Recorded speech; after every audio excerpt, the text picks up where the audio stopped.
everyone, welcome to day 1 of our LindSport backpack sew-along. This sew-along will have 5 days plus 2 catch-up days, so I hope you're able to join us.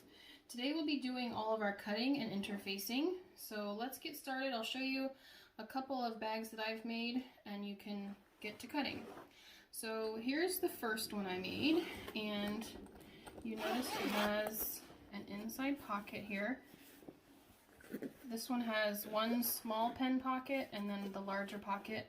The pattern does call for 2 small pockets, so you can do these however you like, whatever's most useful for you.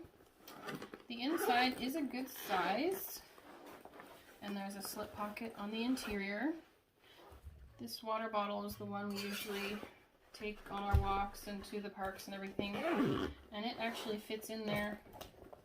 It's a little snug, but it does fit. Okay, I've made a second one that has a larger gusset, and so I cut the zipper gussets at 2 3/4 inches, both of them, and that made this bottom zipper gusset 5 3/4 inches. And I did that so that I could add some side pockets like this. We did this in our Keanu backpack sew-along, so if you'd like to add pockets, I will put that information in the comments. You'll want to cut your pockets at the same gusset width, so 5 3/4 inches, plus the height.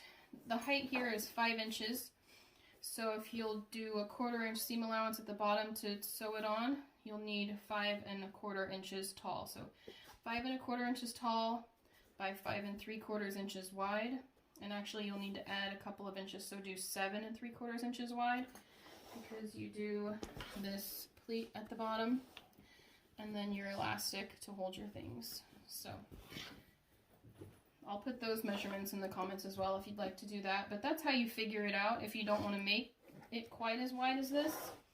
I felt like this was kind of small for a side pocket. It wouldn't hold a water bottle really, so that's why I enlarged the gusset here. I've also done the straps just a little bit differently. The pattern calls for webbing, so that's what's on here, and this one I've covered the webbing. You can see it has webbing on the back and then the fabric on the front, just for a little more flair of the fabric. So let's get started with cutting, and I'll show you some tips and tricks to do that. Okay, the first thing I wanted to show you was how to assemble these pieces with the rectangles.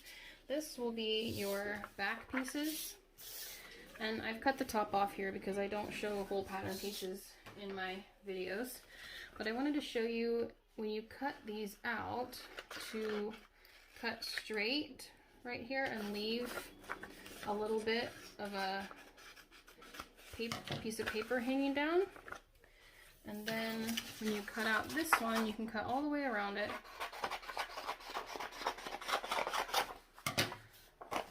But you match up your triangles and see how it helps to have a piece of paper underneath so that you can tape it. Then it's a little bit easier, and you're not just butting the 2 pages up against each other. This gives it a little bit more support. So that's how you put them together. Make sure you match up your triangles. On this one, the back piece, you can cut this out of your paper, but do not cut it out of your fabric. You'll just be tracing your rectangle later. So I usually do cut this out of the paper so that I can use my marker and trace it onto my fabric. But don't cut it out of your fabric, or else you'll need to replace that piece. The second piece I wanted to talk about was your front piece. And obviously, again, I cut off the top. This one you do want to cut out your fabric. So you can cut out this piece and cut this part out of your fabric as well. But you can save this piece and use it for a couple of the small pieces, like the key, like the little key holder and things like that. Beside your pieces that you cut out, you'll also need 3 zippers. One 19 inches if you're using zipper tape, one 16 inches, and one 9 inches. So you'll cut all 3 of them, and you can install the zippers on the 2 shorter ones, but leave the zipper off of your long one for now. You'll also need some webbing if you're using webbing for your straps. There's some options. You can use fabric if you want and fold it over, whatever you're using for your straps. The straps are cut at 40 inches and you'll need 2 of those, and make sure you burn the ends if it will ravel. And then the ends you'll cut at a 30-degree angle. So I usually use my cutting mat, and you can just cut at the 30-degree angle that way. And that will give you your slight angle that the pattern calls for later on. I just wanted to show you the fabric that I'll be using. This one's coming to Royal Pixie Custom Fabric next month in our Things That Go round. This is the hot air balloons with the animals and the coordinate. And this is a knit, so this is the first time I've done a bag with knit before. So this will be a bit of an experiment for me. And then we have this beautiful panel for the front. So this will be a backpack, and the panel fits right on the front. So go ahead and cut out all of your pieces. There are some landmarks on the pieces to watch out for. So on your pieces for the front pocket and the front main piece, there's a couple of landmarks for where the gussets should go. So there will be a landmark for where these side gussets line up, and on this piece for where these line up. Make sure you mark those as well as your middles.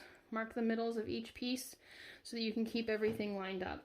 Okay, so today you'll post a picture of all of your pieces cut, and we will see you all tomorrow. Bye-bye.